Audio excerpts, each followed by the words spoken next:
Welcome back to it. It's Maths Masterclass with Leo. Today we are doing a continuation video. We're still on what you call integration using trigonometric and hyperbolic substitution. Today we are doing rule number 12 and then we'll be left with 4 rules. Remember, we have 16 rules all in all. So today we are doing rule number 12, which deals with when you integrate something like this. When you integrate something like this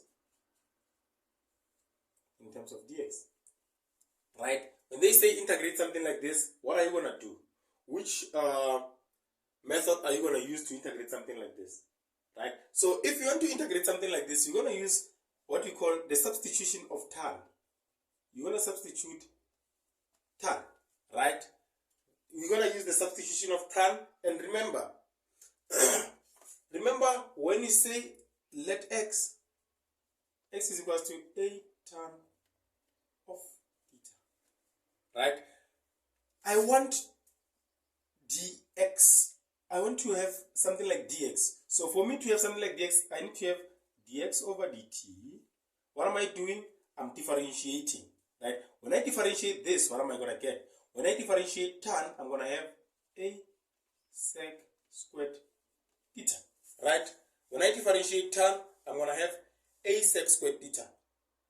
Right? So what do I want to have? I want to achieve dx. I want to have dx at the end of the day. What I will do, I'll just say make dx the subject of the formula so that I can substitute it back here. So I'll have dx is equal to a sec squared theta multiplied by d theta.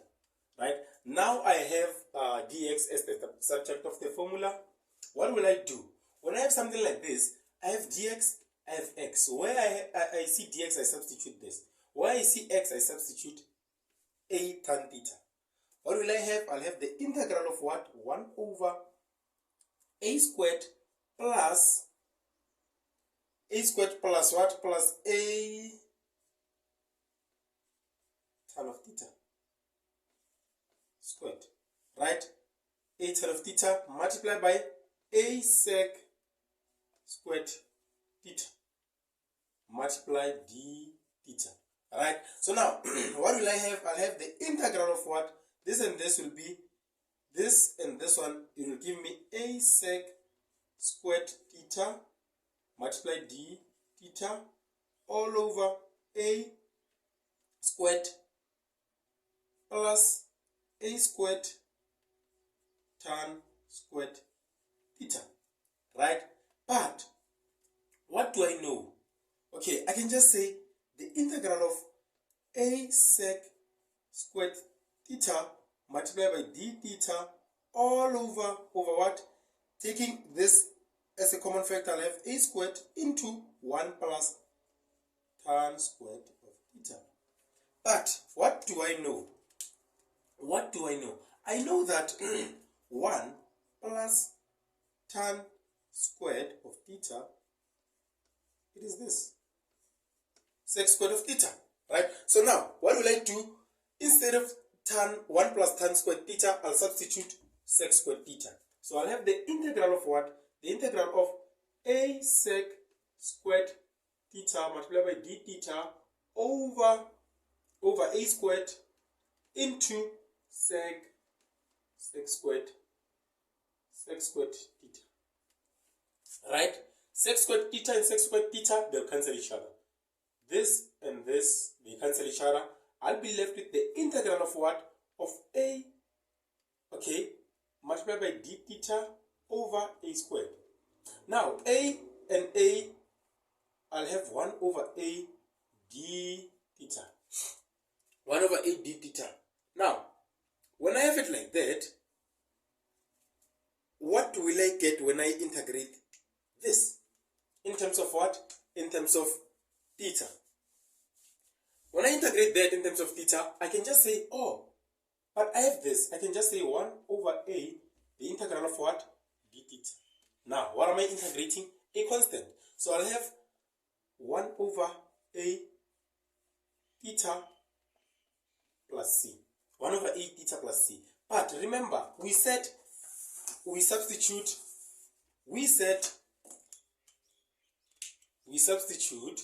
this. Right? We said we substitute this. Okay. Now, is equals to, let me just say, remember we said x is equals to a tan of theta, right? This is what we substituted. Now, we want to make theta the subject of the formula, so I'll say x over a is equals to tan of theta. Therefore, theta is equals to tan inverse of what? Of x over a. Right? That is what I'm going to have. Now, when I have this, I can simply say, substitute it back here. I'll have 1 over a. Theta is tan inverse of what? Of x over a plus c. Now that we did this, what you call proving, we were trying to prove that when we integrate this, this is what you're going to get. So now, let's get a question and do it. Let's do a question. Now we have our question. They say integrate 1 over 4 plus x squared in terms of dx from 0 up to 2. From 0 up to 2. That is our limit. So, in this case, I don't have to go all the way doing this. But I can just take this and substitute it, and substitute whatever I have here. For me, this, it represents a squared, in this case, is equals to 4. Right? Where there was a squared, I have 4 now. So I'll have square root, therefore, a is equals to 2. Right? Now, I can substitute it there. I'll say 1 over, instead of a, I'll substitute 2. Tan inverse of x over what? Over 2. Do I put c? No, I don't put c. Why? Because I have conditions. I'll put this bracket and say from 0 up to 2. Then I'll have 1 over 2 tan inverse of 2 over 2, right? Minus 1 over 2 tan inverse of 0 over 2. Right? So this one is going to give me 1 over 2 tan inverse of 1 minus 1 over 2 tan inverse of 0. Right? Let me just get my calculator first.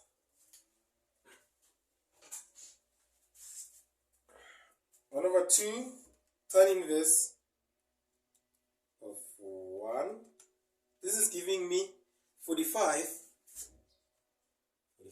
over 2. Minus, let's put this one, 0. This is giving me 0. So this is just 45 over 2. Right? So now, you can write it in terms of, what? In terms of pi and those things. How?